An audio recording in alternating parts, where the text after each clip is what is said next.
Caroline was upset when her husband Stephen told her that his deployment tour overseas had been extended by an entire 2 months.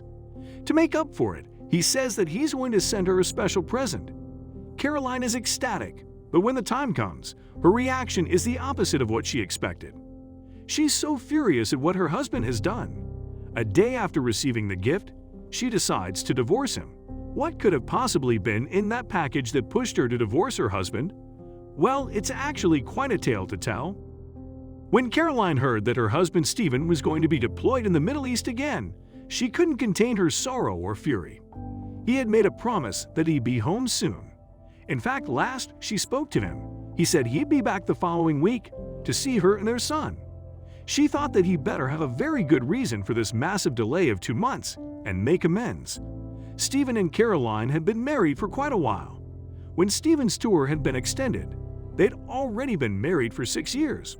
At first, they were very happy together, but as time moved on, certain difficulties arose between the two of them. Unfortunately, most of the trouble began with the birth of their child, Jonathan. Caroline and her husband Stephen had both always wanted to have kids. After some trying, Caroline fell pregnant, and both of them were over the moon at first. However, Caroline started having doubts, fears, and worries. Would he be able to care for his family and work his job at the same time? The trouble was that Stephen had been in the military for most of his life. He'd been in the military way longer than he'd known Caroline. When they first met, he was already established and committed to his work. For about 6 months of every year, Stephen was away in far-off lands on active duty. That's half of every year he spent away on the other side of the planet. How could he be there enough for the child and for his wife? It was physically impossible. Didn't this mean that Caroline was going to have to raise the child alone for half its childhood? She discussed this with her husband in great detail. Stephen promised that he'd slow down at work, that he'd get stationed closer to home, and actually be around more often. Stephen hadn't been keeping his promises up until now, and so Caroline started getting upset. By the time of our story and the incident with the gift, Stephen and Caroline's son Jonathan was already 3 years old. Despite it having been 3 whole years, Stephen was still deployed most of the year, every single year. Caroline felt alone, and there wasn't anyone she could talk to. In spite of everything he'd done, Caroline still loved Stephen and didn't want her family to fall apart. They'd been together for too long and built too much together. Stephen was still making promises, saying that he'd slow down, but it seemed like that would never happen. Given Stephen's position in the military, Caroline knew that this wasn't the type of thing Stephen could be ordered to do. Instead, she knew that he either have to agree to it, or perhaps he even volunteered to do it, which would be much worse. She decided to phone him and find out the truth of the situation. Despite what she knew about his job, Stephen claimed that he had been forced into this situation. According to Stephen, he was desperately needed to head a special mission that was going to run on for at least 2 more months. If he did this, it would dramatically improve his position and get him promoted. That would mean more money for the family, and perhaps more flexibility in terms of where he'd be stationed. Caroline was very unsure about this. She had some serious doubts. Stephen was just leaning into work more. Mind you, this was not the first time that Stephen had made grand promises, only for nothing to come of them. Stephen was well known to her at this point to always be making promises he wasn't actually going to keep. Speaking of promises, he did promise he'd be making it up to her with a very special present, didn't he? Perhaps now you can see why it may not have been what she expected. On the other side of the planet, Stephen was more than a little bit stressed. He knew that this time he'd really done it. He was in a tense situation, and he couldn't keep it up forever.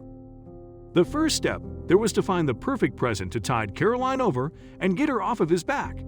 He decided that he knew exactly what to get her.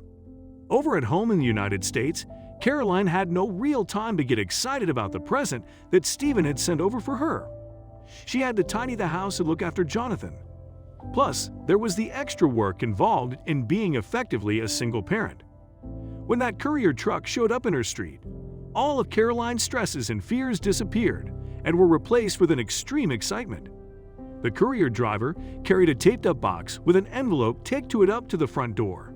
She hurried inside with it and began opening the letter stuck to the front of it. The plot thickened. When Caroline began reading the letter, she simply swooned and melted. It was an extremely sweet letter, and it just reminded her of everything she loved about Stephen. It took her all the way back to when Stephen and her relationship began. Caroline was super excited, but not too excited to miss a chance to Snapchat the moment. She wondered if perhaps Stephen had sent her a ring. She wondered if he was proposing a renewal of vows. She opened the box, but it didn't contain a ring. What it contained raised more questions. In the little plastic box, Caroline found a key with a key ring attached to it in the shape of a red heart. On the little heart-shaped item, there was a phrase written on it in Stephen's familiar but very messy handwriting. The phrase said that the key was a key to Stephen's heart. Caroline wondered what the key could be used for. Surely it wasn't just Stephen trying to be cute and clever. Did this mean that the gift was too big to be sent in the mail? Was it perhaps a car? Or was it something bigger? Was the key to a box with her gift inside? Stephen was no longer responding to any of Caroline's messages. It was clear to her that he didn't want to give any more away, and that he wanted her to set out on her own and discover the gift.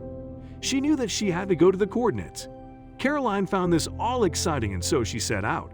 As a first step, Caroline looked up the coordinates on a map app to get an idea of where they led.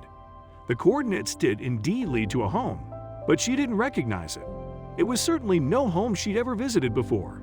The house was on the outskirts of the city, and when she looked at it on Google Street View, Caroline got a very uncomfortable feeling from it.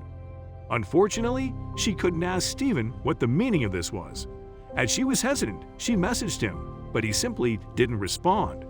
She later learned that Stephen chose this house for a very particular reason, but it would be a while before she'd find out well. According to the app, Caroline would have to drive for roughly 20 minutes before she'd reach the location indicated by the coordinates. She began driving, and the further she went, the more the homes she passed began to go down in quality. Caroline had rarely been to this part of town, and she was very nervous, but she was too curious now. She couldn't turn back. When Caroline finally arrived at the house, she discovered that her assumption was spot on. The house was most certainly abandoned, and it appeared that it had been years since anyone had been there. Caroline went up to the front door, and she tried to open it. Unsurprisingly, or perhaps surprisingly, it was locked. She remembered the key from the package, and although she didn't want to, she took it out and put it in the lock. It actually fit. She twisted it, and the door swung open.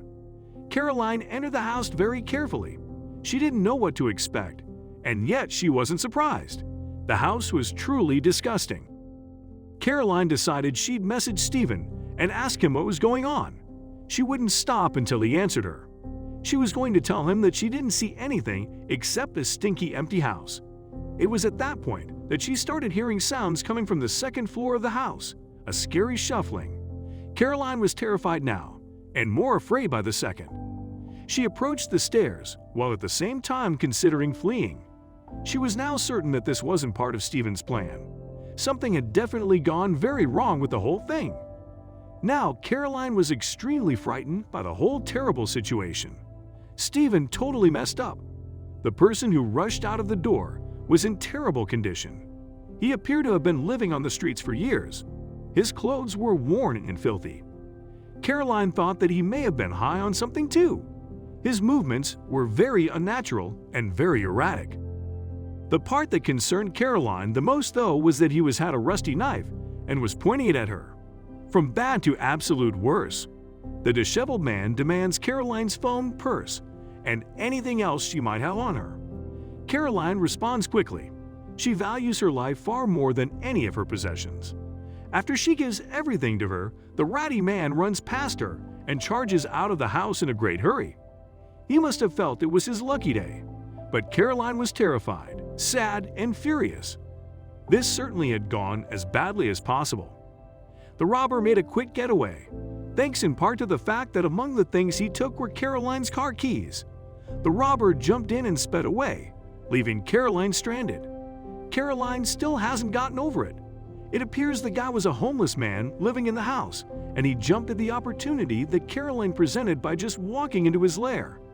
Caroline knew she needed to go to the police station. While Caroline is attempting to figure out what to do and where to go, She had some luck when a man offered to give her a lift, and it looks like she'll be able to fetch her son Jonathan on time too. The helpful man even lends her a phone and offers to take her to the police station as well. It was lucky then that the helpful man, named Abraham, noticed her difficulty. So he started up conversation with Jonathan, telling him stories and joking with him to distract him. Caroline was so happy and deeply appreciated his assistance.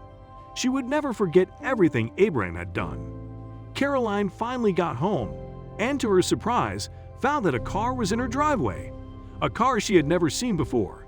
Did this mean there was someone in her house? The car was empty. She decides to ring the doorbell because, of course, the robber took her keys. Surprisingly, someone opened the door. This was very strange, as you can well imagine. So who was in her house, and why were they there? To her relief, Caroline recognized the man who opened her door. It was a good friend of Stephen's. As she opens her bedroom door, she freezes as she sees Stephen's gift laying on the bed. After all of that trouble, it was time for the big reveal. Laying on the bed is a life-sized, accurate body pillow with a photo of Stephen printed on it. Stephen's buddy says that he had been asked to deliver the gift to the house as a surprise while she was off on a wild goose chase. He says that the only reason she'd been sent to that dingy house was to get her away from her home long enough for him to set this thing up.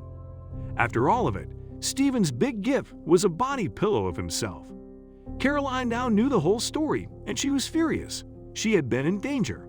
Stephen's dumb plan could have gotten her killed, and she decided she'd had enough of him and his broken promises, but she had something to do first. After she had settled down, she sent his friend away and go to report the crime to the police. The robber had already been arrested by the police. In fact, from what the police told her, he didn't get very far with her car and possessions. He had been speeding away when the police pulled him over. The very next day, a short 24 hours after her ordeal, Caroline was over it. This had been the straw that had broken the camel's back. Stephen had a very hard time accepting this, and he tried to fight, but Caroline was sure of what she was doing. She turned her attention elsewhere. She had someone else she was interested in now. Lying Stephen was no longer her problem anymore. After Abraham had helped her so much that day, Caroline stayed in contact with him. Over time, the two began to develop feelings for each other. After Stephen had accepted the divorce and filed the papers, Caroline and Abraham officially started dating. You'll be glad to know that they are still together to this day. They met by luck, and as chance would have it, they were perfect for each other. Definitely a happy ending.